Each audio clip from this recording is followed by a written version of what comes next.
Yes, Pedro, thank you very much.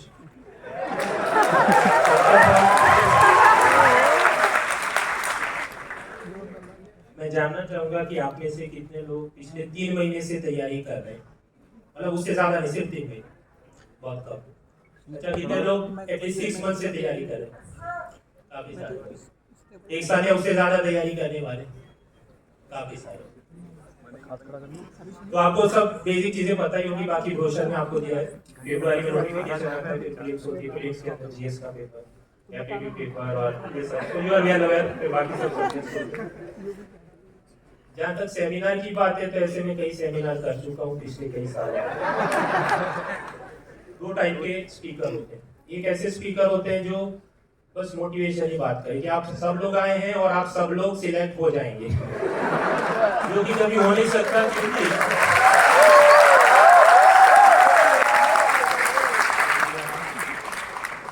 2019 का official date है, 11 लाख लोगों ने अर्जी डाली, पर ये सब बाबूश होना जनता है, क्योंकि इसमें से करीब 5-6 लाख लोग अवसर में एग्जाम देने के लिए गए, बाकी सब नॉन सीरियस थे।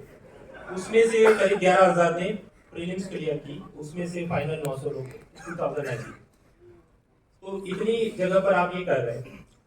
अब यहाँ पर भी आप देखें कि जो लोग 2019 में 5 लाख लोगों ने जो प्रीलिम एग्जाम दिया, उसके अंदर 55% लोग ऐसे थे जो फर्स्ट अटेम्प्ट वाले, एक बार। उसके बाद जो यहाँ पर 11,000 लोगों ने प्रीलिम एग्जाम क्लियर करके मेंस एग्जाम दिया, उनमें से सिर्फ 7.5% लोग थे फर्स्ट अटेम्प्ट वाले। यानी फर्स्ट अटेम्प्ट के जो लोग हैं प्रोपोर्शनली प्रीलिम्स क्लियर करने की उनकी चीज कम रहती है। On the other hand third attempt वाले आप देखो तो जो 5-6 लाख लोगों ने प्रीलिम दिया, उसके अंदर थर्ड अटेम्प्ट वाले करीब 10% ही थे, लेकिन प्रीलिम पास करके मेंस जो लिख रहे हैं 11,000, उसके अंदर वो है 18%।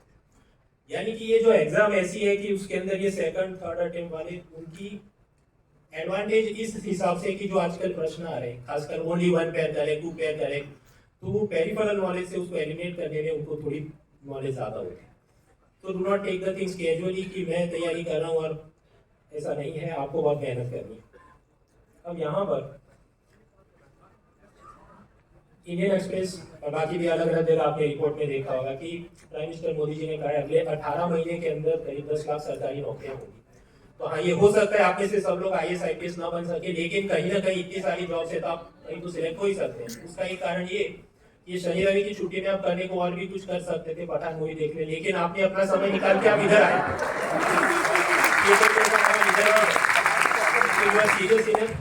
एंड आई एम श्योर कि कहीं ना कहीं आपको सफलता मिले, ऐसी हमारी शुभकामनाएं आने के लिए। So that is one thing कि मोटिवेशन बराबर है, but be aware of the reality. On the other hand ऐसे सेमिनार में दूसरे ऐसे लोग होते हैं कि जो बहुत ज्यादा स्केयर मॉन्गिंग करते हैं। मतलब मैंने जो बताया वही डेटा को आपको दिखा के कि तुमको इतने बुक्स पढ़ने हैं और इतना ये करना है वगैरह, just to make you afraid. आपको डर लगे कि यार मेरे से इतने 10-12 बुक तो हो नहीं सकते एक एक सब्जेक्ट के, तो मैं क्यों ना इन टीचर का कोर्स ज्वाइन कर लूं। ये फियर मॉन्गिंग है। गुजरात के अंदर जितने सेमिनार होते हैं उसके अंदर ज्यादातर ये, और उनकी दुकानें बंद हुई, इसका मेन कारण ये था, वो डराते थे। तो डरना नहीं है, कोई डरे तो डरना नहीं है। ये जो बहन दिख रही कि आपको लगता है कि यूपीएससी टॉपर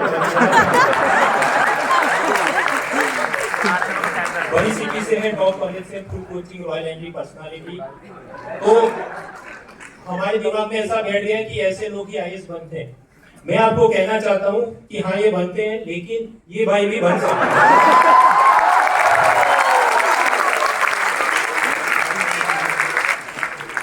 छोटे शहर से, छोटे गांव से, कोचिंग भी अफोर्ड ना कर सके, यहाँ वहाँ यूट्यूब वगैरह फ्री क्लासेस देख के पढ़ाई की है, आपको लगे नहीं ये तो रॉयल एंट्री पर्सनालिटी, इसका कैसे हो सकता है?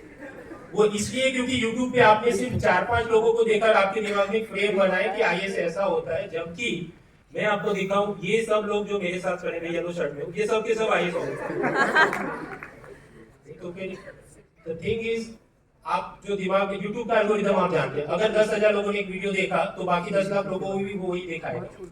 तो दिमाग में से ऐसी जो हीन भावना है, इंफीरियोरिटी कॉम्प्लेक्स, वो आप निकाल दीजिए कि ये कॉलेज और ये मीडियम और इसका ही हो सकता है, मेरा नहीं हो सकता है। आप तैयारी करें, लेकिन अगर आपके सबकॉन्शियस माइंड, अनकॉन्शियस माइंड में ऐसा कहीं पर भी एक 1% भी है तो वो आपको परेशान करता रहेगा।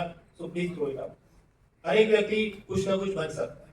जहां तक पर्सनालिटी की बात है, वो ऐसी है कि पर्सनालिटी तब आती है जब आपके पास एक्सपीरियंस हो, नॉलेज हो, पावर हो, पैसा हो। तो वो जो भी आपको लगता है कि बहुत जोरदार चीज हो रही है, वो इसलिए क्योंकि वो सिलेक्ट हो गए। बाकी जब वो स्टूडेंट थे तो वो भी आपके जैसी।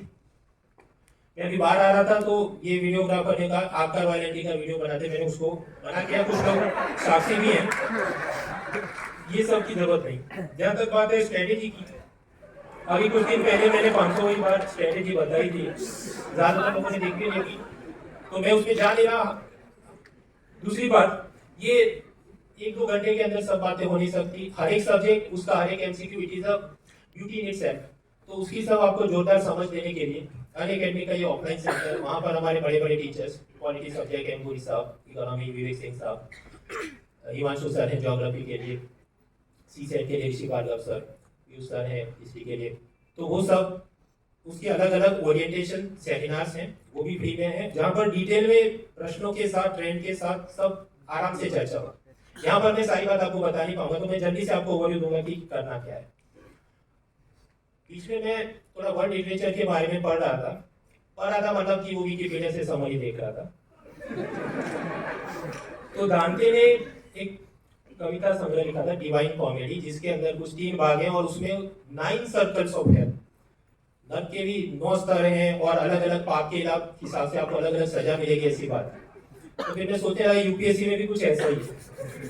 जो पहला सर्कल ऑफ हेल है, दैट इज लिम्बो। लिम्बो मतलब वहां उन्होंने ईसाई धर्म के हिसाब से कि जिसका बैप्टिज्म नहीं हुआ और वो आएगा तो क्या, पर हम उसमें नहीं जा रहे। यहाँ लिम्बो मतलब अधर में लटकता, इधर भी नहीं उधर भी नहीं। तो कहीं ना कहीं आप सब लोग में भी कुछ ना कुछ कि मैं क्या कर रहा हूँ।